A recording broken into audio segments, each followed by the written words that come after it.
Last year we had problems with cutworms, and this year it looks like we're also having problems with cutworms. I would not have thought that they would come after my garlic, but you can see this dead piece here. And so if we dig down,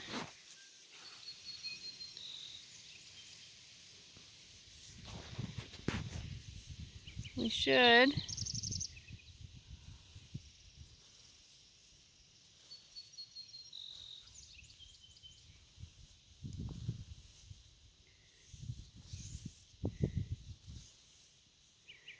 find the cutworm.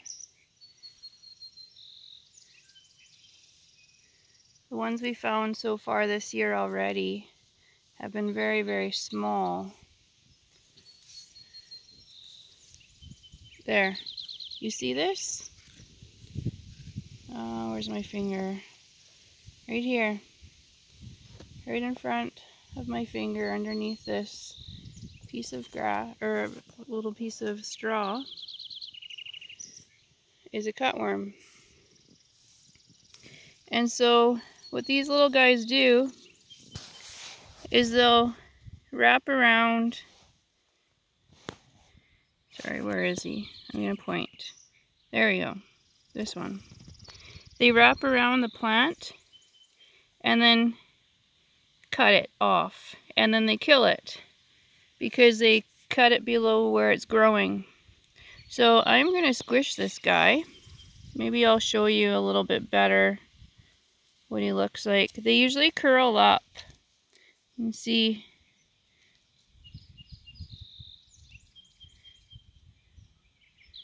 Usually they kind of curl up into a little ball. He's not really doing it. Maybe he doesn't actually like garlic, even though he thinks he does.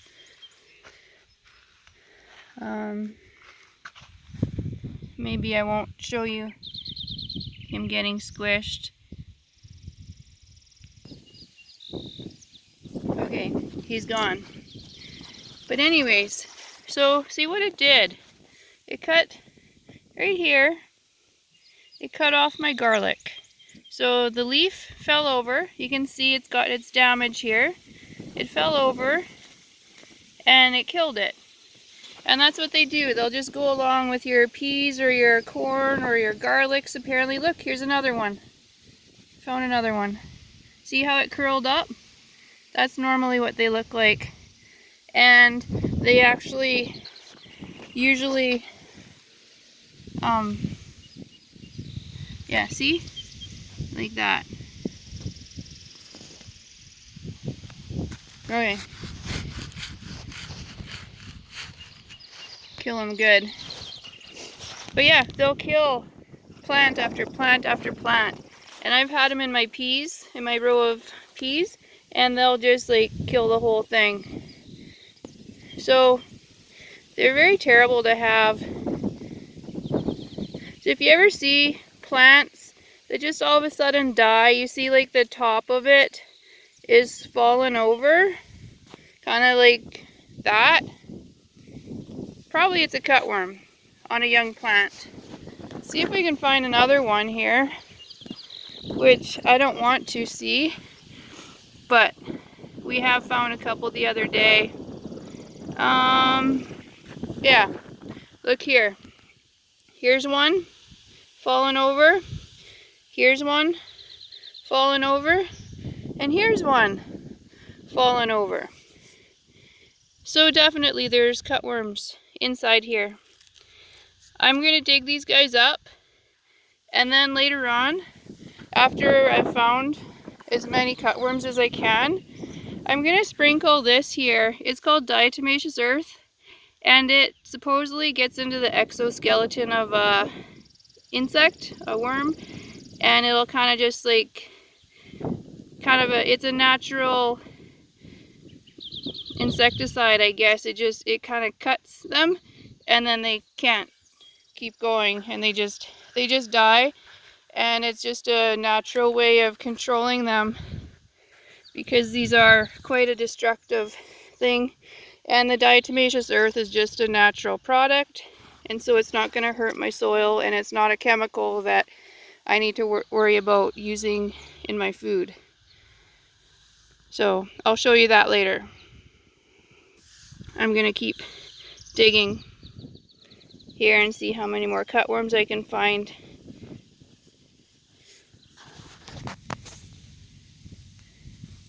Yeah, here's one. Little tiny one. They're usually so much bigger than this. I can't believe how small this guy is. So I'm gonna crush him. He's gone, I think.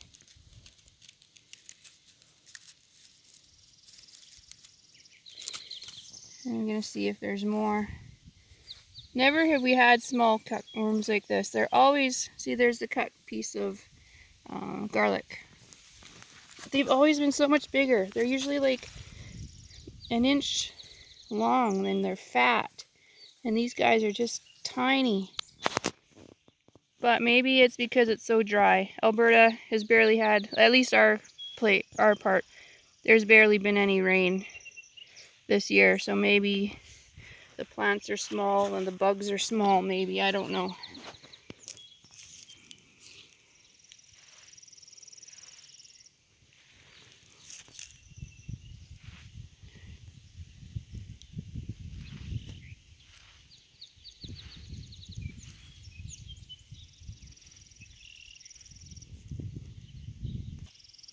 I just squished the tiniest cutworm I've ever seen in my life.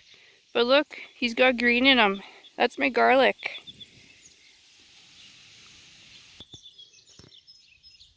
So I was digging around here, and there's a hole. You can see a little hole right here. And that's a cutworm hole. That's another sign of the cutworms. They'll usually have a little tunnel, which is way bigger than these little tiny cutworms I've been seeing. But usually there's a hole nearby. Here's another one. We found probably 15 or 20 cutworms already this morning. And they've killed that many, at least, plants. See, here's, yeah, that one might be growing. This one for sure has been cut. There's a tiny little one. Tiny little worm. We found lots and lots of these little tiny ones. And usually there's this tiny one, but then there's also a bigger worm nearby also. So I just squish it, make sure it's got its juices out. I don't like squishing bugs, but I really don't like them eating my garden. See how that garlic is cut? It comes up and then it's over. It's partly severed, that poor garlic. So there was that tiny one, and I've been finding a little bit bigger of a one, usually with a tiny one. So I don't know if this one will have a second one also.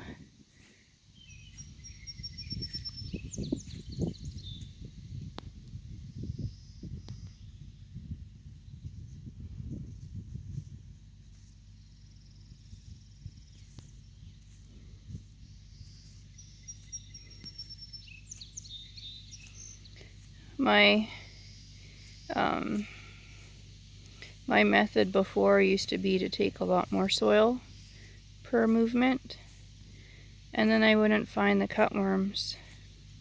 So it's better to just flick little bits and look and see what you've moved.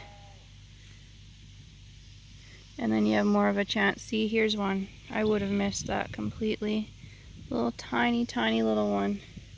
Like, how tiny is that? Crazy.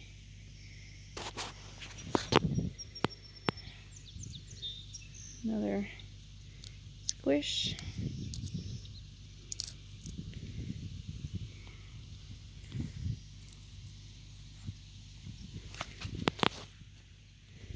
I would expect that there's another big one.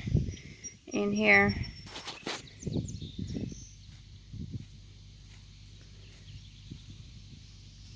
I'm just not finding it.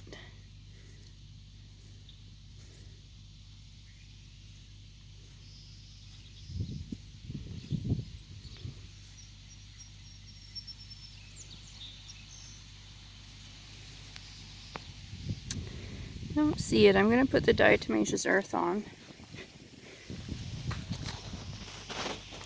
So I have a big pail of it here, and it's just a powder. And I'm just going to sprinkle some inside. And I'm actually going to just sprinkle it around the surface, because I thought in the past, I remembered hearing that the cutworms will come up onto the surface at night, and then they will, I'm just going to cover this back up. There's some diatomaceous earth underneath now where the worms were, and then I'm going to sprinkle it again. But anyways, I thought that the cutworms came up at night, and so just in case if they do, I'm just going to have a bit of prevention on the surface that maybe will help control them. So I'm going to do this to my whole garlic bed.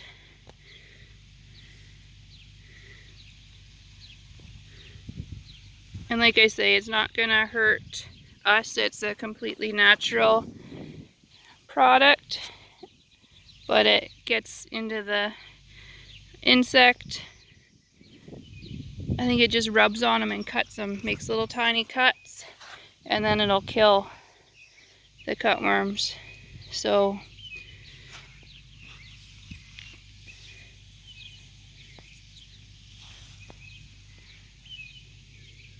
hopefully this helps. I've never tried this before. We've dug up cutworms on other years, but maybe with this prevention, now that we know that they are going to be a problem again this year, that maybe this will help control them. This one was already dug up earlier.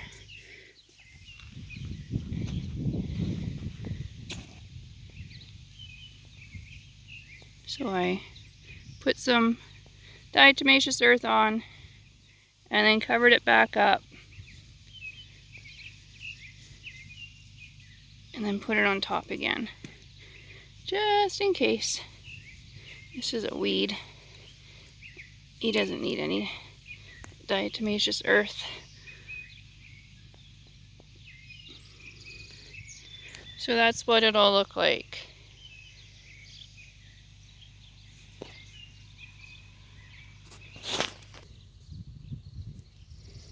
So now it has, now it looks like it has snowed in May in Alberta, and sometimes it happens, but not today. This is my finished dusting of diatomaceous earth on my garlics. I'm just hoping that this will help control the cutworms, because I have quite a few garlics, but not that many that I can stand to lose so many like the cutworms have been doing. So I used a part of an ice cream pail, and here's my hands. So I'm slightly dirty. So, but hopefully this works. We will see if we have much of a harvest or not, but at least we tried.